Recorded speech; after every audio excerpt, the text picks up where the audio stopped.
You know, they often say, don't they, that what's in a brand, what does it actually mean? And in particular, we've heard a lot about this with the former royals known as Harry and Meghan. They believe, of course, that they are a brand now. You know, it's something that Harry has been told time and time again, normally through the fog, the haze, or whatever world he's living in, and perhaps whatever special cigarettes he suggested he may have used previously to relax. You get the picture.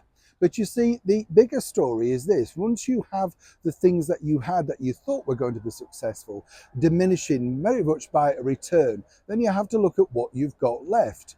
And in the case of Harry and Meghan, as they showed this summer in the very heart of Germany, Dusseldorf, well, you know, really this sort of, some might suggest, hijacked an event that necessarily shouldn't be about them. But are things now about to take a turn for, some might suggest, the worst? As ever, let me explain. Hi, good morning. How are you? Nice to see you today. By the way, in 1955, I always like to give you a little bit of knowledge, yes. Well, I know, we've got to learn. Keeps the grey matter going, doesn't it, you know?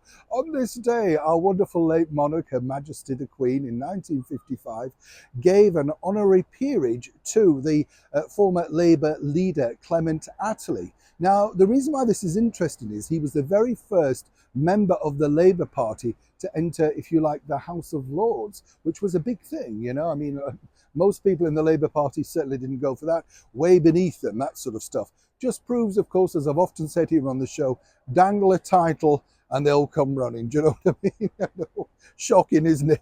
Back as ever, though, to your breaking roll story of the day. Now, interesting, as we all saw when Meghan and Harry decided to, some might suggest, hijack this year's Invictus Games at Germany, should I say, in Germany, in Dusseldorf. We had, of course, Meghan turning up late once again, creating chaos and, you know, attention. She was late, you know, yeah, she had the school run to do and getting milkshakes for her children. Nobody believed that, did they? But, you know, that was Meghan again, basically saying, I can still act, you know. And surely she did. She looked enthused throughout, even pretending to drink beer and whoop delightedly, you know.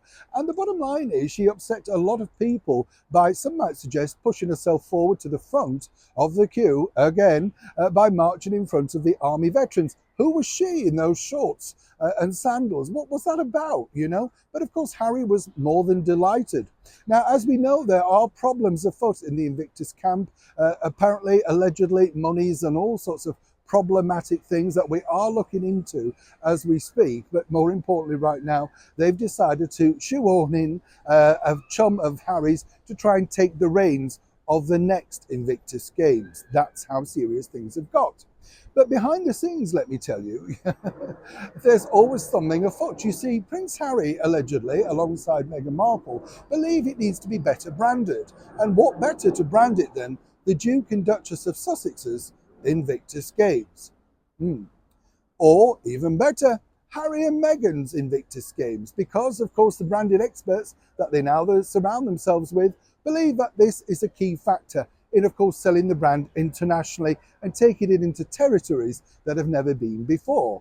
Now, I have to say, as I've said before, I'm a big fan of this particular endeavour. I do feel that not enough focus is put on the brave ladies and gentlemen that gave so much of their lives and their times to protect us. And it is their moment. And I'm glad that they do look like they're enjoying it. So it's great fun for them, isn't it, you know? And I don't mean that in a patronising way. It's just nice to see happy faces, right?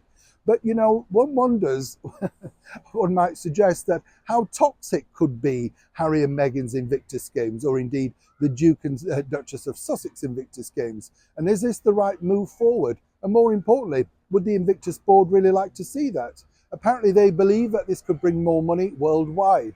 It remains to be seen, but an interesting new process going ahead and being discussed. As ever, I'd love to know what you think to this particular story in the comments below. And as ever, please like and share. Neil Sean in the very heart of London.